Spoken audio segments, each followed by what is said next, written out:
Ladies and gentlemen, before Mr. Martinez continues with cross-examination, one of the jurors requested April 22nd as a date when we would not have court because of a previous commitment. I've spoken with the attorneys and we have agreed that we will not have court on April 22nd to accommodate the juror. All right? Mr. Martinez, you may continue. And we were talking about some of the conversations that you passed judgment on. Specifically, we talked about the one involving Reagan. We talked about the one involving Shatanya Lay. Do you remember that? Yes, sir. And in fact, there were other people that you read either instant messages or text messages, and you made some judgments on them. For example, Denise, you made some judgments based on what you read about her, correct? Yes. And specifically, you also indicated with that one that she was vulnerable and that there was some flirtation that was going on between the two of them, right? I'm not sure that I said she was vulnerable. I said most of the women were vulnerable. Well, no, I'm asking specifically about Denise. Do you remember saying specifically that she was vulnerable, yes or no? I don't recall that I said that. I may have said that, but I don't recall. And you testified to that. You spoke about that. Do you remember that you spoke about it on Thursday? Yes. You just don't remember what you said. I don't remember if I said she was vulnerable or that most of the women were vulnerable. All right. But you may have said that she was vulnerable, right? I may have said that. And with regard to somebody named Nicole, again, you talked about being flirtatious and that sort of thing, right? Yes. Same thing with Michelle. You indicated that she was vulnerable. Do you remember saying that? Who? Michelle. No. You don't remember? There was Chriselle, but not Michelle. There was not a Michelle. So Chriselle, you do remember that she was vulnerable, right? Correct. And basically what you're telling us is that as to all these people, you're able to make these judgments without ever having spoken to a single one of them, right? I've gone on the context of what they've said repeatedly in their conversations with Mr. Alexander. So is that you haven't spoken to any of them, correct? I have not spoken to any of them. And yet you reached an opinion, correct? Yes, I did. And this opinion was based on writings, correct? Yes, it was.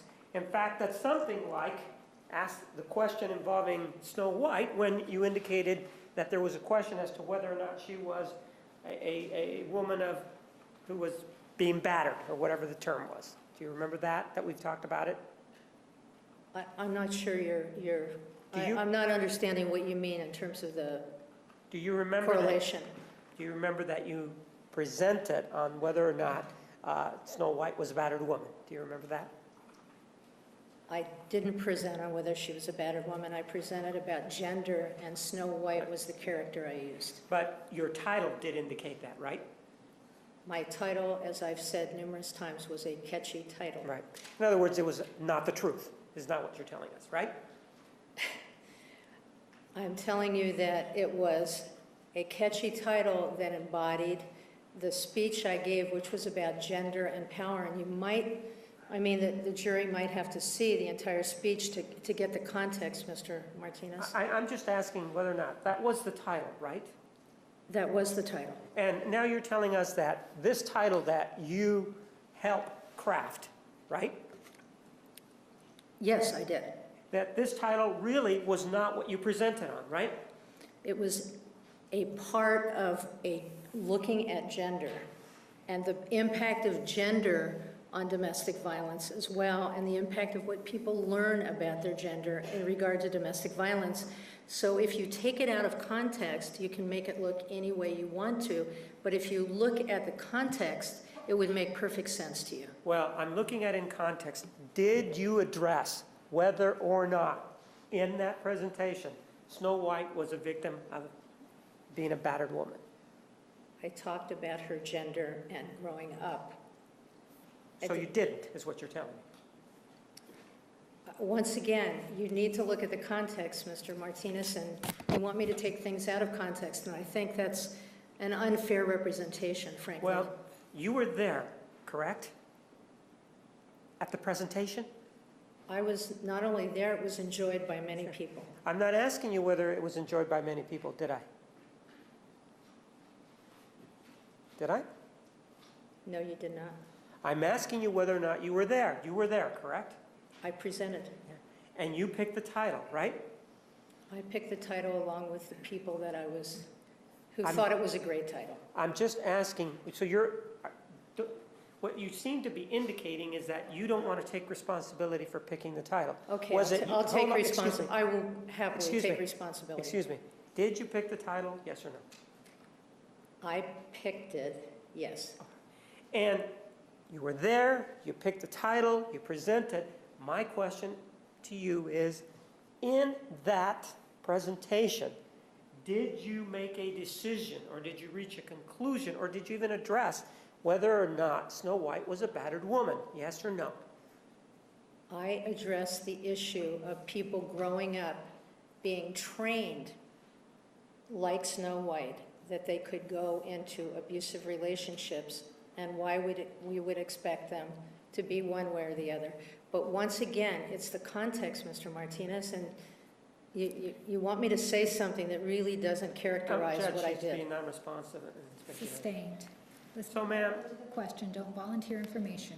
All right, so, and you made that presentation, or you were there at that presentation, and you were the person that was presenting, even though you never spoke to anybody involved in the Snow White tale, correct? Objection, relevant, speculation, foundation. Overruled, you may answer.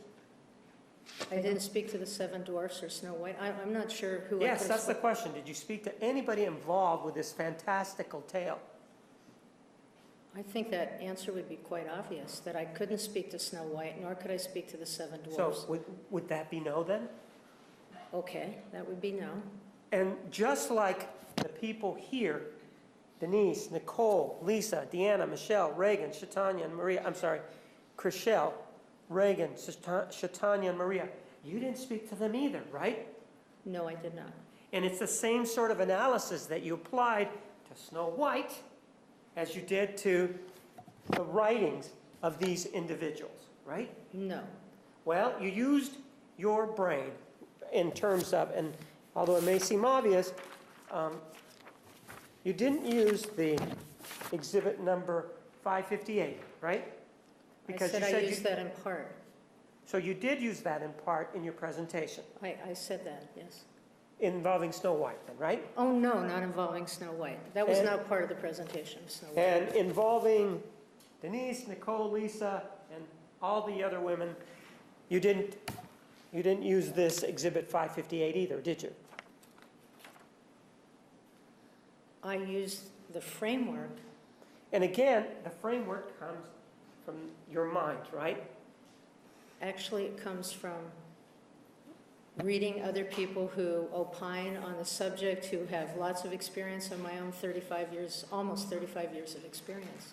Didn't you tell us that when you were making an assessment in this case, that it actually came from your brain, that you actually didn't have to consult this exhibit 558 in making the assessment in this case? It came from my trained brain. It came from your thought process, right? It came from my trained brain. Right. You thought about it, right? I thought about it and used other materials Right. to. But put one of the together. materials that you didn't use was this exhibit 558, right? Objection, mischaracterized for testimony. Overruled, you may answer. I'm confused about All what right, you're then. asking me. In your assessment in this case, you just told us that you used your trained brain, right? Yes, That trained brain incorporated 558, right? correct. What you're telling us is that you didn't look at it specifically, right? You just thought about it, right? I probably looked at it too, but I mean, I've looked at it over time, so I'm not sure. It's in my head, When I discussed it with the jury, I discussed it from my head, not from the paper in particular. But of course, you did use the paper when you were discussing it, though, right? I rarely looked at it because I know it. So the answer is yes, you did use the paper. I used the paper. And ma'am, one of the things that, when we're talking about this, Objection, Judge. Part of the last part of our answer was overspoken. We didn't get the rest of it. Yes, you may complete your answer if you did not. That I had it up there, but that I know it well enough that I can discuss it without having to continually refer to it. it's the same thing, though, whether or not you have it up there on the screen or have it in your brain, it's the same thing. It's the same guide, correct? Yes? And with regard to this guide that you have in your brain, for example, this is, in assessing these cases, you do have this continuum, and you have your experiences, right? When you're assessing a case, right?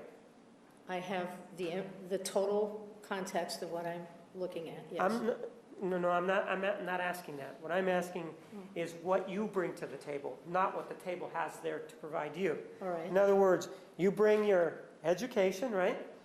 yes, You bring this continuum, right? yes, And you bring your experience, right? with both victims and perpetrators, right? So the answer is yes, you do bring your experience, correct? Yes, And even though you bring all of that to the table, there is no standard that we can point to, for example, up on the screen or on a piece of paper that we can say, this expert found, based on this particular standard, found something. Your standard is not written anywhere, correct? untrue. My standard is published and it's being used by attorneys, it's being used by 730 evaluators, it's being used, it's published in Canada because they thought it was useful. It's published in 2 books by 2 different authors. So is this part of your standard, Exhibit 558? That's what I'm talking about, yes. That's been used by other people. That's your standard, though, right? Is this your standard, 558, that you go by? I don't go by one standard. This is one tool that I Right. use, but I'm not sure what you mean as a standard, Mr. Martinez. Your approach to these cases is subjective, isn't it? It's what you believe. I try to make it as objective as I can by using evidence, Mr. Martinez. I understand that you try, but it's still a subjective sort of approach, isn't it? Probably not any more subjective than any investigation with a police officer or anybody else. You take the evidence that you have and you weigh that evidence based on a lot of things. And so I don't think there's anybody who has a purely objective view. And so I would say that if you're a police officer, you bring that to the table. If you're an attorney, you bring that to the table, your view to the table. And so, yes, in that way, I'm bringing my view to the table. So you're saying that your approach is the same as DNA evidence, now that you're talking about police. Same certainty applies to your opinion as it does to DNA evidence. No, I'm not saying that. It doesn't, does it? Because that has a standard, an objective standard that people can go out and retest if they wanted to, right? There's decomposition in DNA standards. Are you an expert in DNA, Nick? No, but I've read. Right, but you're not an expert, right? No, I'm not. So in terms of a sample that's not biodegraded, and you have all of the loci that match, if we're going to talk about that, and those, you get a profile, correct? Wait, me or DNA? Objection, Judge. She just said she's not an expert in DNA. Overruled. In a DNA test, you get a profile, don't you? I don't know. So then why, if you don't know about this test, do you want to now tell us about a biodegradable substance? I'm only saying what I've heard in trials. Right, but you are not, in a sense, telling us that. And there is a profile. There is I don't know enough to be an expert, but I know enough to know something, and probably people who watch CSI know enough to say something. The issue that I'm presenting, or the question that I'm presenting to you is, isn't it true that your approach does not have the certainty that would allow an independent individual, somebody else, to go back and start the investigation again and reach the same results that you would, right? I don't know.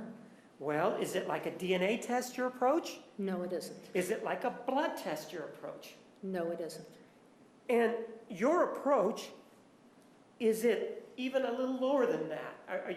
You are familiar with what psychologists do, right? Are you talking about testing? No, I'm just familiar. Are you familiar with what they do? What kind of work they do? Psychologists? Yes. Well, I specifically, and what are you referring to?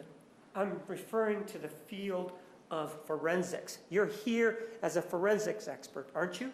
I'm here as a domestic violence expert. Well, but forensic means that you present it in court. You understand that, right? I know that, but Right. there are a lot of psychologists who don't present in court. I understand that, but I'm asking you if you're familiar generally with the job that a psychologist does. Objection, Bay Foundation.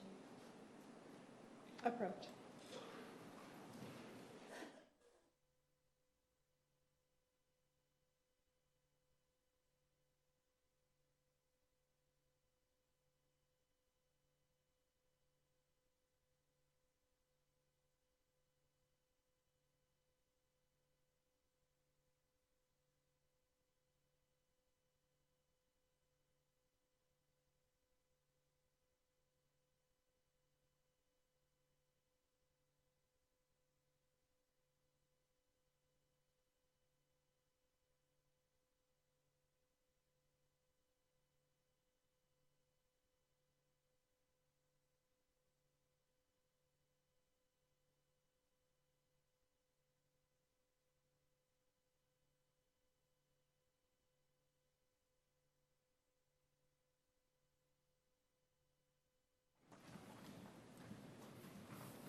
You may continue.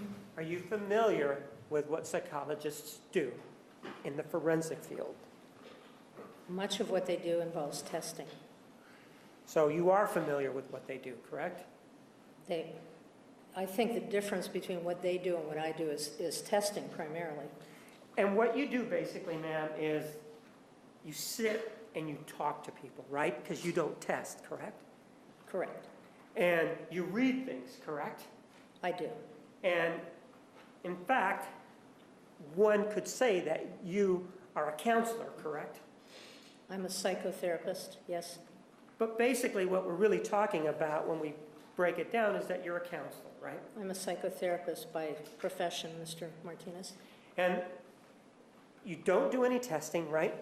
No, I don't. So that we couldn't go out and take a look at your raw data or whatever answers were provided so that somebody else could examine them, right? Correct. All we have to rely on with you is what you tell us is your interpretation of what you've read and what you've heard, correct? That would be true. And in addition to that, I would just say that testing is somewhat subjective too. And when you look at testing, the caveat with testing is this should not be used to stand alone. This should be used in conjunction with the things that you're talking about that I do, if it's used. But you don't do any testing, do you? No, I don't. You're not an expert in testing, are you? No. So what you just told us now, in a sense, is you haven't had the schooling that would allow you to make the statements as it applies to these tests, right? I work with people who do the tests, and we work in conjunction, and so we go over testing together. But do I do testing? No, I don't do testing. And that's left for others that have a higher degree than you, correct? Sure. And when you are evaluating a case, you have to, not you have to, but what you do is basically, as we said before, you sit down and you hear what people have to say, and you look at what they've written, and in a sense, you have to make a call as to whether or not you are going to believe the written word or believe the spoken word, correct? No, that's not true. Well, I can so, believe both or not believe both. I turn down cases where I find Judge, that non-responsive. Ma'am, Next I'm question. asking you in terms of your analysis, isn't it true that to further your analysis, you're acting as a gatekeeper in the sense that you choose to believe something or you choose to disbelieve something depending on what you think? No, depending on the evidence, Mr. Martinez. I agree that you have items in front of you, but you would agree with me that others may see something differently than you, correct? That's possible, sure. So that, for example, if you choose to believe somebody, somebody else may choose to disbelieve them, right? If I choose to believe somebody, that somebody else could disbelieve it. Yes, that's Correct. possible. So that's the type of approach that you used in this case, right? I gathered evidence, Mr. Martinez. I don't know what to say. I took a lot of evidence. I read a lot of materials. I did a lot of interviewing. I read a lot of collateral sources. And that's how I came up with a decision that I came to even testify in this case. Can we agree now that you did read a lot, that you talked to one person, and that you then came to your conclusion? We can agree to that, all right? Given that, isn't it true that even though you have all of that, isn't it true that it's still what your opinion is that cannot be verified that we are talking about today?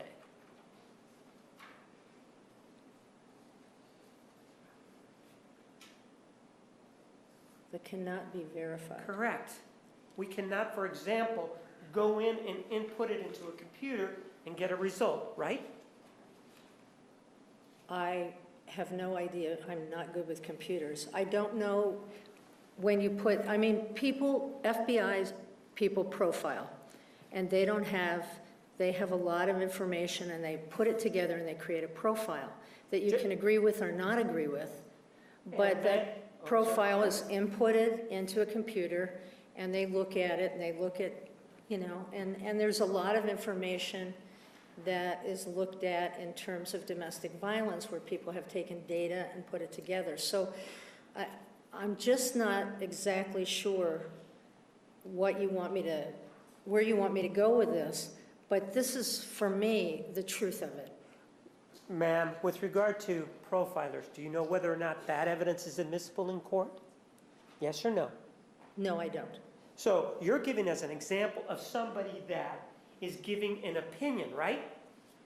The profiler is giving an opinion, correct? Correct. And that opinion is used sometimes by law enforcement, right? Yes. And that opinion can be wrong and it can be right depending on the profiler, right? Correct. And it can be wrong 100% of the time because it depends on what the person that is profiling is thinking, right? I don't think it's just a matter of what they're thinking. I think it's their experience. I think it's what they're reviewing. I think it's a lot of things. Sure, but you can't input what their information is into a computer and come up with a name, for example, of the person who committed the crime, right? If you're a profiler. If you're a profiler, you might be able to come up with a collection. I don't know, Mr. Martinez. This is really not my expertise. I'm just simply saying that there's groups of people that put information together and they get things out on a computer. I'm not one of those people because I'm not a computer whiz. With regard to whether or not you're a computer whiz or not, even if you were a computer whiz, there is no way that your approach would fit a computer, would it? There's no way to input it into a computer and come up with a verifiable result, right? Objection, foundation, and knowledge. Overruled, me answer. I really don't know. And with regard to the profiler, it is true that you're the one that brought that up as an example, correct? Yes, I did.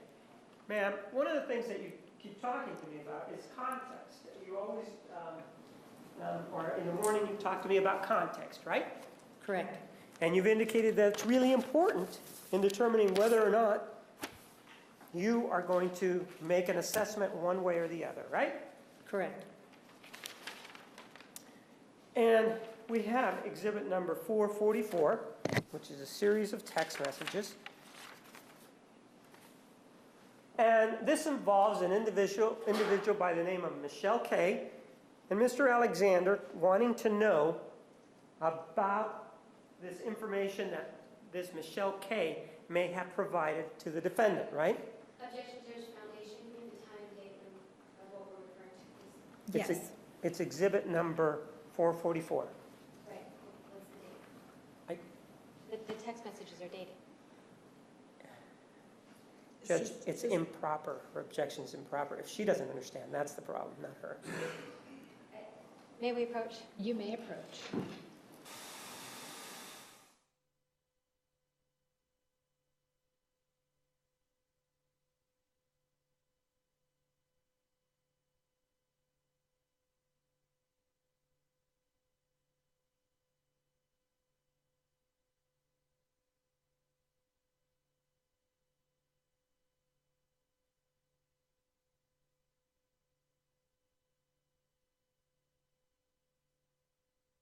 Sustain.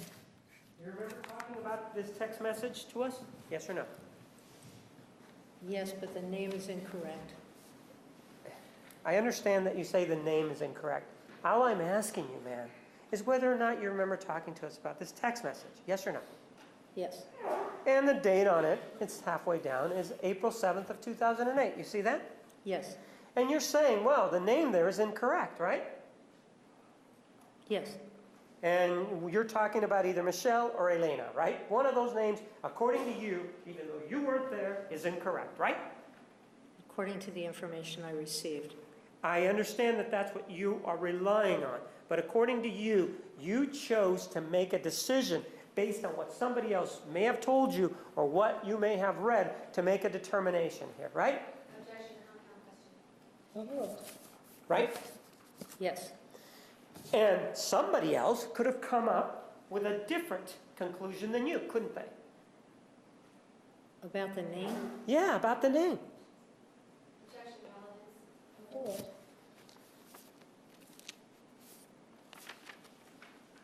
I guess. Sure, because there's nothing really scientific about that approach, is there? About what approach? Your approach in making a determination as to which name is accurate. No, I suppose there isn't. And ma'am, one of the things that we know is that Mr. Alexander is talking about a BS story, right? Yes, And he's talking about this BS story about somebody coming over to where the defendant worked, right?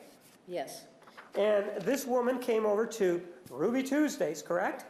yes, And this woman came up to the defendant, right?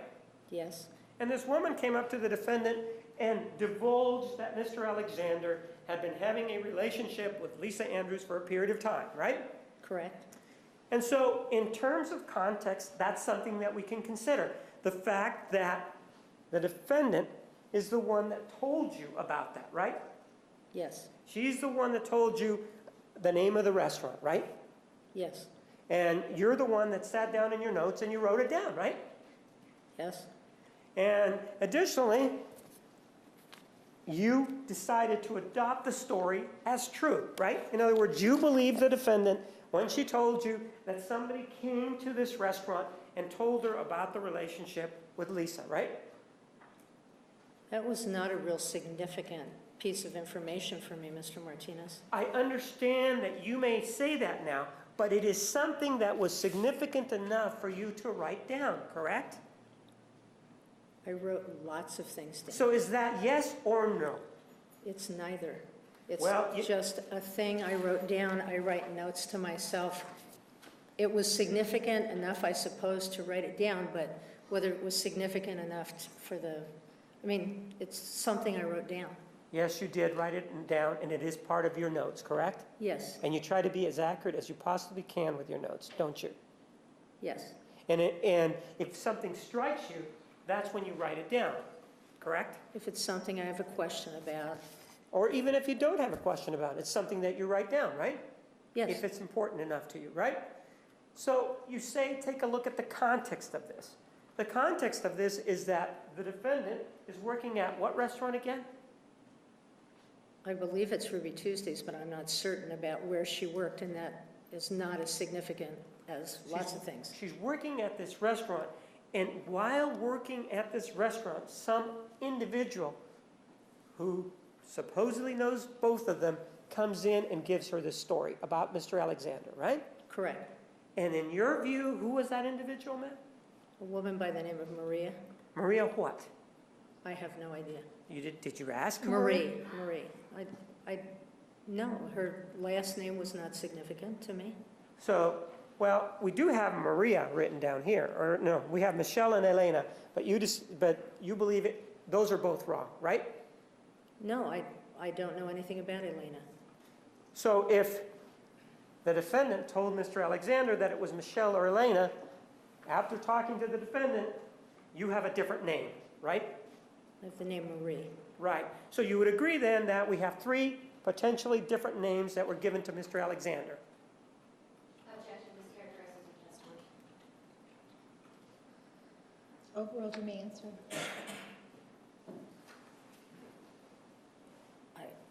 I don't think Marie was given to him because I think he said Michelle here. Well- but I don't know. Well, but if the name was Marie was given, then it is true then that the name Michelle, if that's the name that she gave Mr. Alexander, which indicates that she did, that would be a lie, correct? No. Oh, so It could be Marie, I'm not sure what you're saying, but what I'm saying is that it could be a mistake, that he wrote Michelle down, and it could have been Marie. I don't know. and that illustrates the problem with just reading, correct? Because you don't know what's going on when the person is writing, right? This is not the only thing I look at, Mr. I Martinez. understand that, but I'm asking you a direct question. Isn't it true that you've just given us an example of why you don't just rely on writing, right?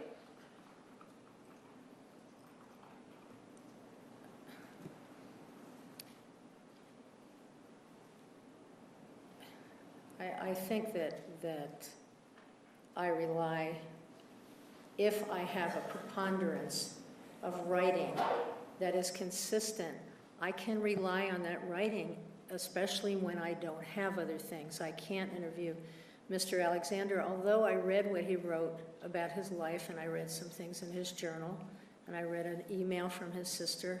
So I really tried to look not only at Ms. Arias's perspective, but also at the perspective or the things that Mr. Alexander wrote that I had opportunity to read. Are you done with your answer? Yes, I am. Now answer my question. Haven't you just illustrated for us one of the flaws in just relying on what somebody has written? That a name can be different? No, that people can write something by mistake. You were imputing that mistake to Mr. Alexander, weren't you? One of them made a mistake. Well, no, ma'am. Didn't you just say to me earlier, oh, well, Mr. Alexander could have made a mistake, I right? said he could have. Right. So the mistake, if there is one, according to you, it was Mr. Alexander's. It wasn't the defendant's, right? No, I said he could have made a mistake. Right. You never... I don't know if her name was Maria or Marie or Michelle, but the name of somebody is not nearly as important to me as the rest of it. I don't know why that name is so important to you, frankly. Ma'am, would you admonish the witness about responses like that? About what may be... Please answer the questions. Don't volunteer information. You may continue. Ma'am, my question to you is not about the names. It's just illustrative. My question to you is, isn't it true that just relying on the written word is a situation, as you've illustrated, that could create mistakes, right? If you only rely on one written word. Even if you rely on 200 different items, isn't it true that mistakes can be made in the writing, correct? Yes. And you just illustrated it for us right here when you told us, well, this could be a mistake. And why did you choose to place the blame or the mistake on Mr. Alexander rather than on the defendant? Why did you choose to do it on that way? Why did you choose to make him the person that made the mistake? I didn't choose to make him. I said it could have been. I didn't focus on this as some key issue, the name of the person that I needed to focus on, Mr. Martinez. My question to you is, why didn't you say that it could have been the defendant that gave him a lie, gave him the wrong name? Objection is characterized as a testimony. Sustained. Why didn't you tell us? You didn't tell us that it was the defendant that could have given him that name, did you? Same objection, Judge. Same question. Overruled. Let me answer yes or no. I could say that to you now if you like. Ma'am, Judge, she's just not being responsive. If you could please admonish her. Overruled. Ask another question. Ma'am, it appears just from that exchange that you have a bias here, don't you? You have a bias in favor of the defendant and against Mr. Alexander just by this minor example, don't you? No, I don't. You immediately, your fallback position here wasn't the defendant lied, your fallback position was Mr. Alexander made a mistake, could have made a mistake, right? My decision is not based on this I am, Mr. Martinez. You mischaracterize what I say, and I'm going to repeat what I say. Did I mischaracterize your statement when you said that that Mr. Alexander could have made a mistake? Did I mischaracterize? I did say that. Yes, I did. And, ma'am, you're familiar with, at least in your reading, with somebody by the name of Matthew McCarthy, right? Yes, I am. And you're familiar how it was that the defendant found out that Mr. McCartney may be involved with another individual, right? I don't know how she found out, but I do know that she found out. Are you familiar with somebody by the name of Bianca in this story? Yes. In terms of Bianca, do you know how it was that the defendant came to know about Bianca and what she did in response to that? I don't know how she found out about Bianca, but I know that what she did in response to that. Well, isn't it true, I'm asking you whether or not you know this, that the defendant happened to be working at another fast food place, not a fast food place, another restaurant, this one called Applebee's. And while she was working at Applebee's, two girls came in. Objection, Your Honor, testimony. She just said. She doesn't know. Approach.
Sustained.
May I please take a look at this? This is the transcript of the defendant's testimony on February 5, 2013. Please read it to yourself, and once you're done reading it, let me know. Okay.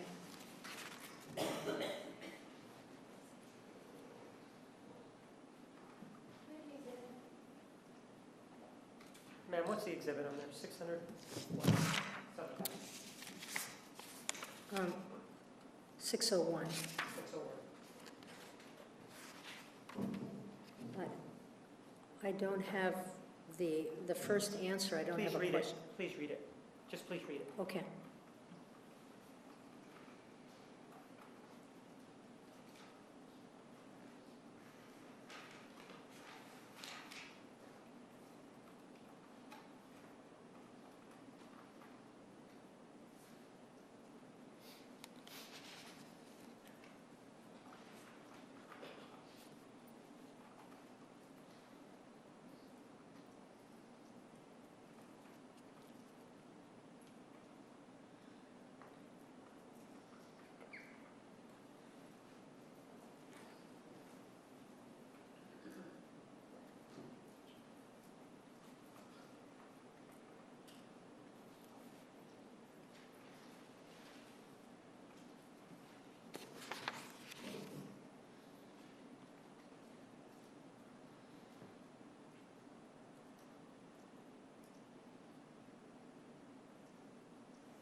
have it back? The defendant there does testify that she was working on Applebee's. Yes, And while she was working at Applebee's, it seems that 2 women came up to her, correct?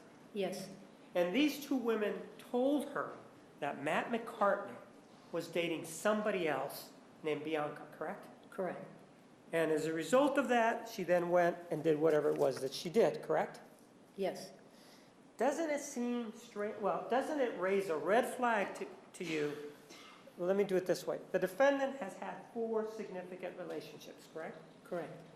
One of them is Bobby Juarez, correct? Yes, Matthew McCartney, correct. Daryl Brewer, Yes, and Travis Alexander, right? yes, Doesn't it raise a red flag to you that in 50% of those, 2 of the 4, somebody would come in, a female, would come in to the place where the defendant was working and tell her about her boyfriend being unfaithful?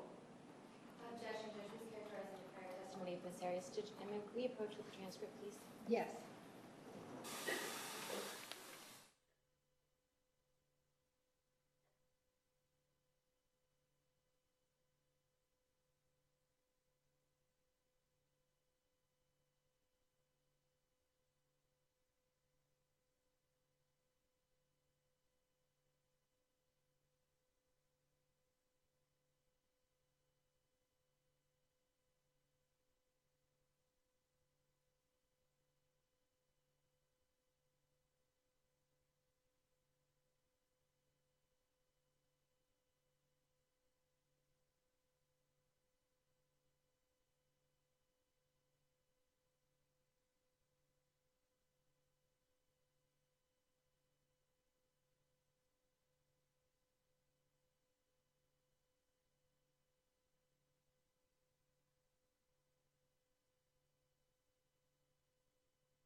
Sustained.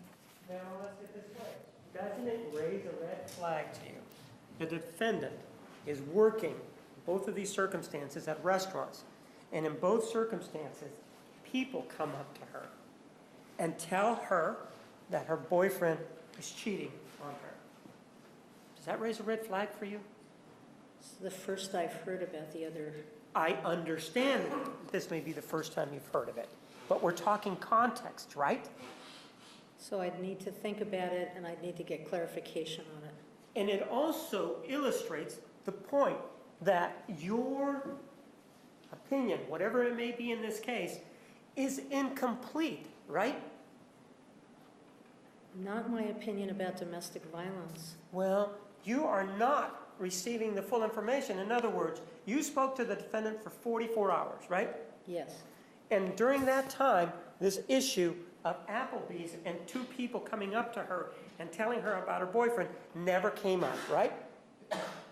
I was looking for domestic violence issues, Mr. Martinez. And So- so, no, it didn't come up. So in other words, you were so focused that you ignored what was going on? No, I didn't ignore what was going on. I got lots of information. That was just a piece of information I didn't get. But you are an expert though, right? In the field of domestic violence, right? Yes, And you've testified about your opinion based on writings and on the statements of the defendant, right? right. This is just another statement of the defendant that the state is asking you to consider that she testified to.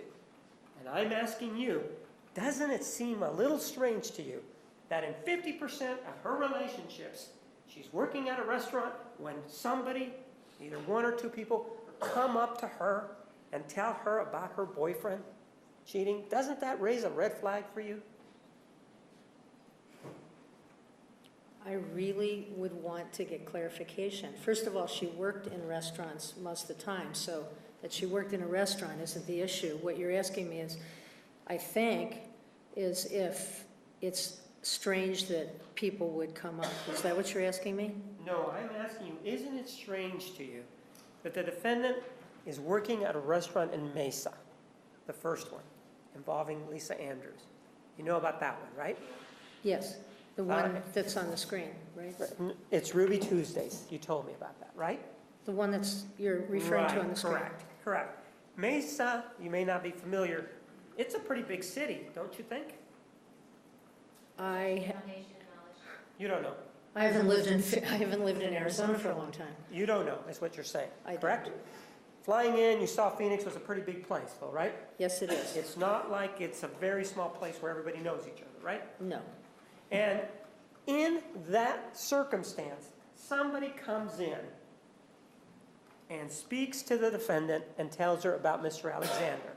That's what she told you, right? Yes. Out of all these places where people can work, out of all these hours that people work, somebody was able to find her there and tell her this, right? This information, right? About Lisa Andrews, right? It sounds purposeful on the part of the person who told her. And there you are again interpreting what the person may have done, correct? That it was purposeful, right? That it may have been purposeful. It could also be a lie, right? That this person actually came to Miss Arias, right? It could also be a lie, right?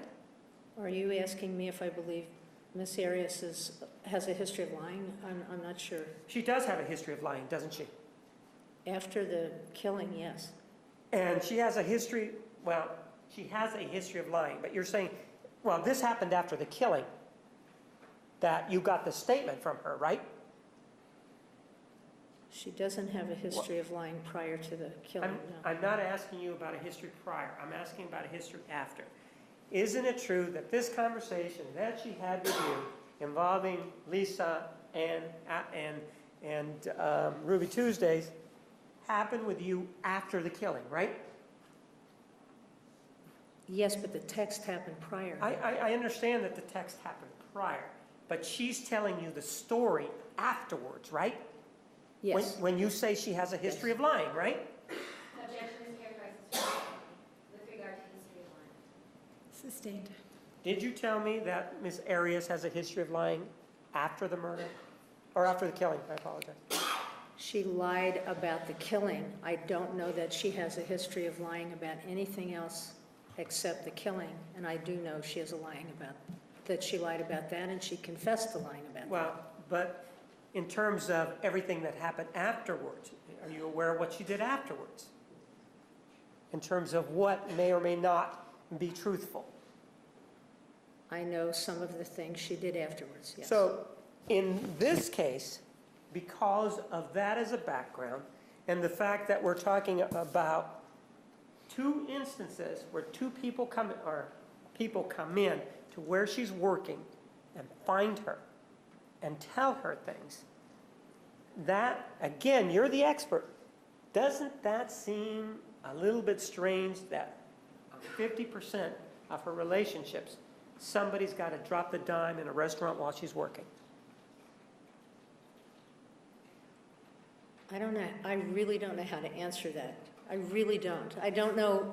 I mean, I know people do things. I know people have gone and talked to people. I have lots of clients where people have gone and told them things. So I don't know how to answer that for you.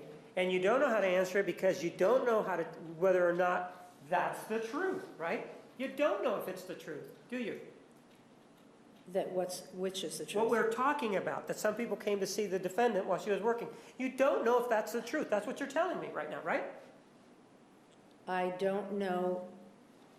I don't know that what Miss Arias told me is the truth. Is that what you're saying? Right. In terms of the Applebee's story, you don't know if that's the truth, do you? No, I don't.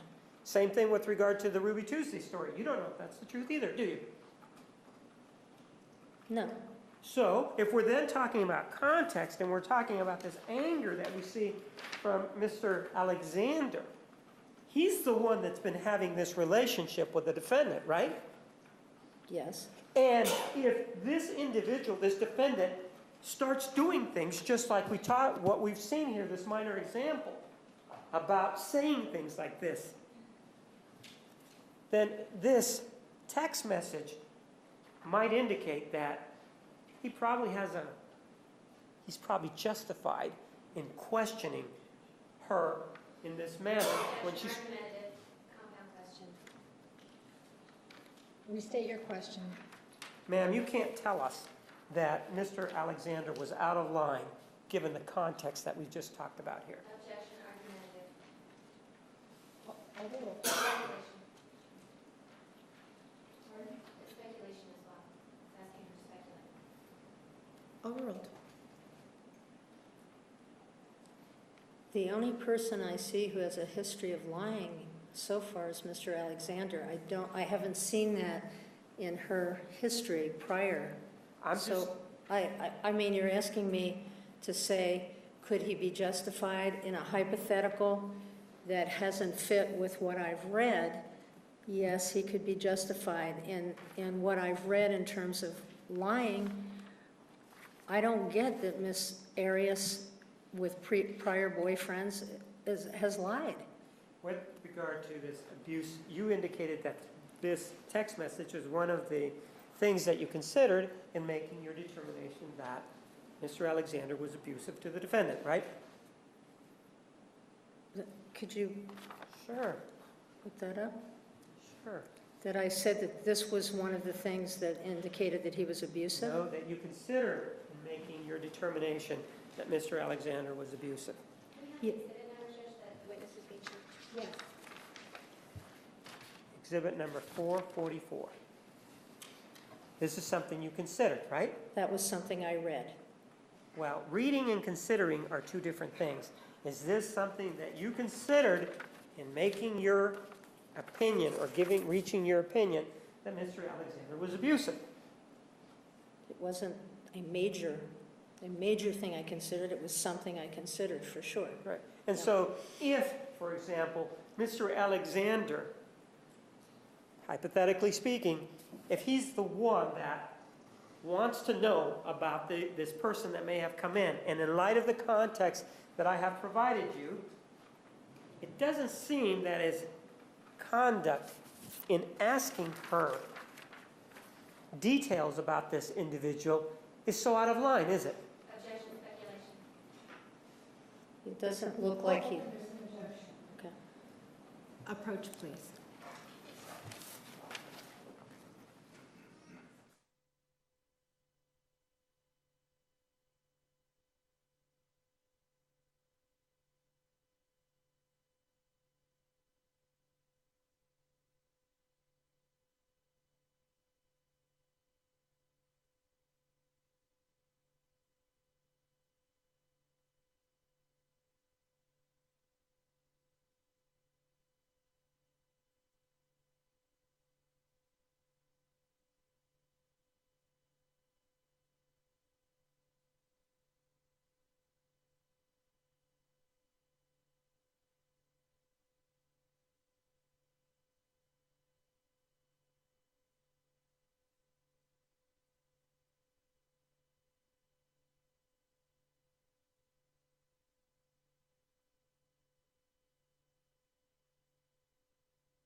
Overruled.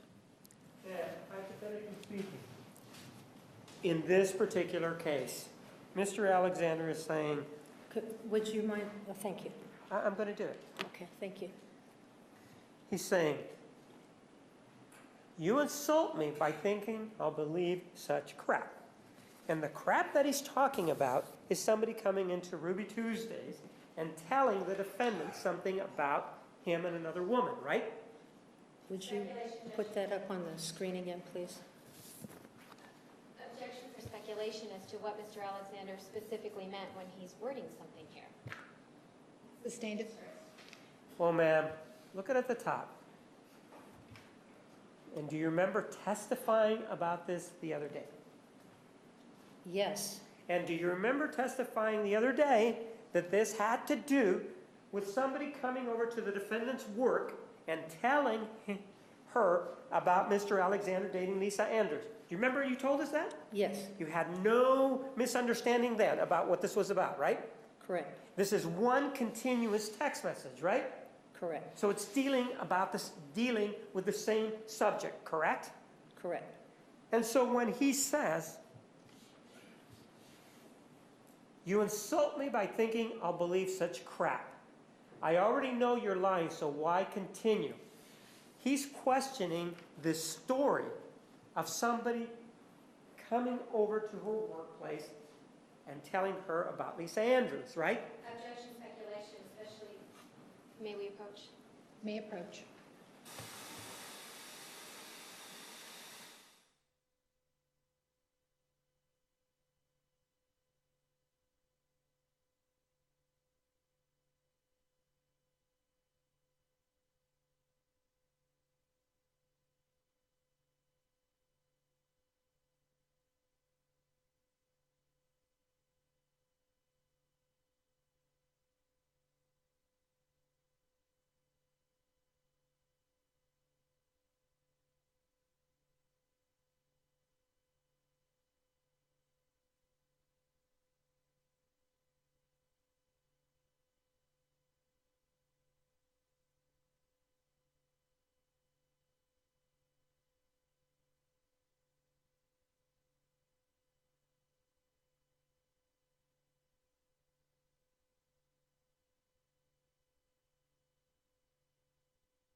Ma'am, with regard to Exhibit 444, and in light of your previous testimony, what is your understanding that Mr. Alexander is talking about when he says, "You insult me by thinking I'll believe such crap. I already know you're lying, so why continue?" What is your understanding that he's talking about? That he doesn't believe her About what? about the information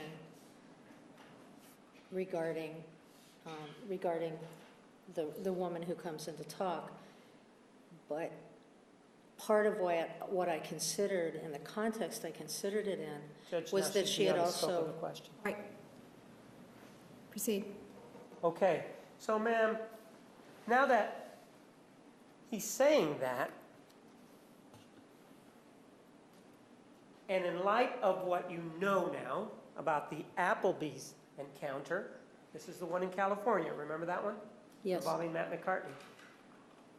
Wouldn't it seem to you, or wouldn't it raise a flag to you about the defendant's veracity or truthfulness that this same story is being told with regard to two separate men that she's dating? I would check this story out. But you didn't in this case, did you? Before I you came in and gave us your opinion. I didn't know about the Applebee story. Right, and that means that your assessment is incomplete, right? No, it doesn't. Ma'am, the other text messages, And by the way, in that text Judge, message, there is no question. right. Ma'am, in exhibit number 448, there's an issue involving a text message that was inadvertently sent by the defendant. That was meant for somebody else, and Mr. Alexander actually received it, right? Correct. And in this one, he gets upset about it, right? Right. And he calls it a Steve cover-up. Isn't that what he calls it? You see that there? Yes. And if you want to see the date, it's there. We know that the times are off. It's May 10th of 2008, right? What is it? 448. You see that? Yes. Now, with regard to this particular set of text messages, what is your understanding about whether or not the defendant sent the second text message that Mr. Alexander is requesting? I'm not sure what you're referring to. You remember you testified about this, right? Objection is mischaracterizing her. I testified about what was said. The way things are said in this, as I'd ask her opposed whether or not to- she remembers testifying about it, not anything else. Sustained. Can you, I can answer yes with a qualifier. all right, next question. All right. And in fact, this was provided to you to review as part of your testimony when you testified to it, right? Yes. So, as we sit here today, you've now testified about it. Do you know whether or not the defendant actually provided the second portion or the second text message that's associated with the first one? I'm not sure. You're not sure? Well, allow me to read the rest of it. I understand that. All right, I'll let you take a look at it and then we'll talk about it, okay? Okay.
Doesn't appear that she did.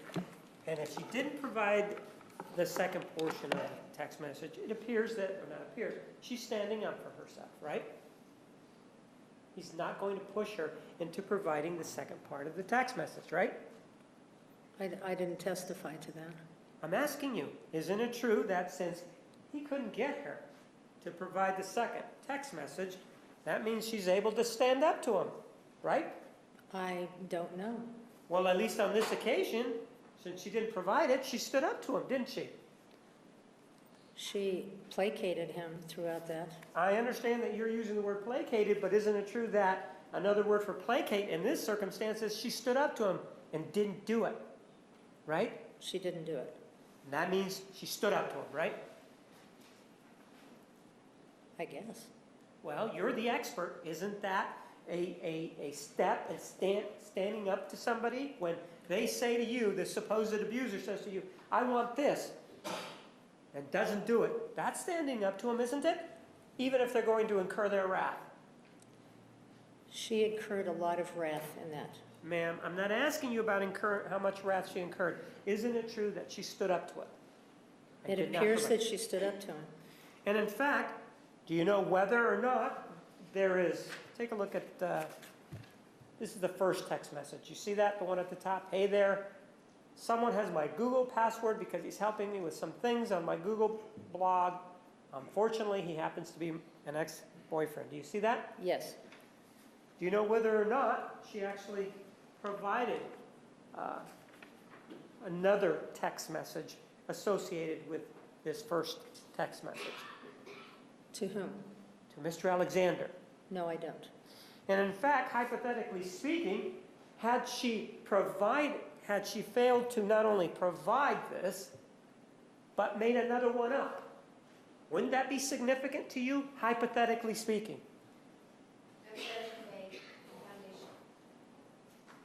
Approach.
Sustained.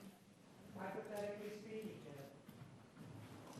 let's assume that Ms. Arias then created another text message just like that and sent it out to Mr. Alexander, representing that it was this one.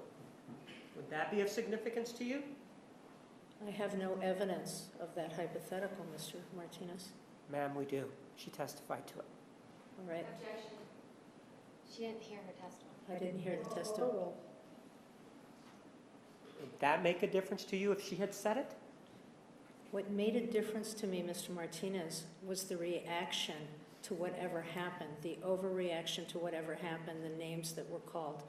That was when I took this, that's what I looked at. Not that he didn't have a right to be angry if there was a misunderstanding.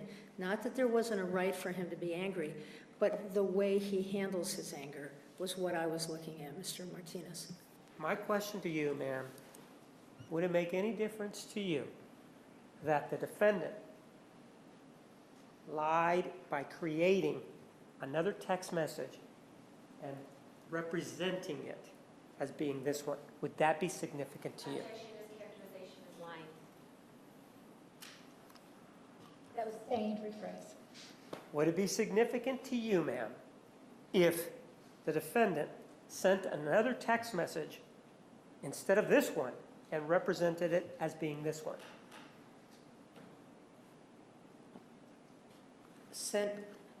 Sent an additional, I'm not sure what you're saying. Sent an addition, something other than this? Or? Yes, and represented that it was this one that she had sent, and instead sent another one that she typed, or whatever it is that text message do, and sent that one and said, hey, this is the one that I actually sent. In other words, she created another one and held it out to be this one. Would that be significant to you? Significant in terms of the big picture of domestic violence, or significant how? Significant in the fact that she's lying because she's misrepresenting something. Objection is her mischaracterization as to lying. That was not her testimony. Overruled, you may answer. If she was lying, Yes. if I saw a pattern of her lying, it would be upsetting, and I would look at that pattern of lying. When I'm looking at her patterns here, Mr. Martinez, and I haven't seen the patterns in anything that I've read or anything that I've reviewed. So that's what I can tell you. But for example, in the previous text message, you didn't know about the Applebee's incident, did you? No, but I knew, And I knew about what she did. you knew about Applebee's and what she said happened in Applebee's? I thought you didn't. No, I knew what she did afterwards, which was more significant to me. And in this case, ma'am, isn't it true that, or what if the misrepresentation was such that, hypothetically speaking, if she said, well, I'm going to send you this one again because I don't have the second one. Wouldn't that, or the second portion of it, would that be significant to you? Objection, compound question. Would it be significant to me? That she never sent the second portion of it, even though she could have? Significant in what respect? Mischaracterizes the testimony that she could have. All right, ladies and gentlemen, we're going to take the afternoon recess. Please be back in the designated area at 3:15. We will start promptly at that time. Please remember the admonition. You are excused. Council, please approach. Council.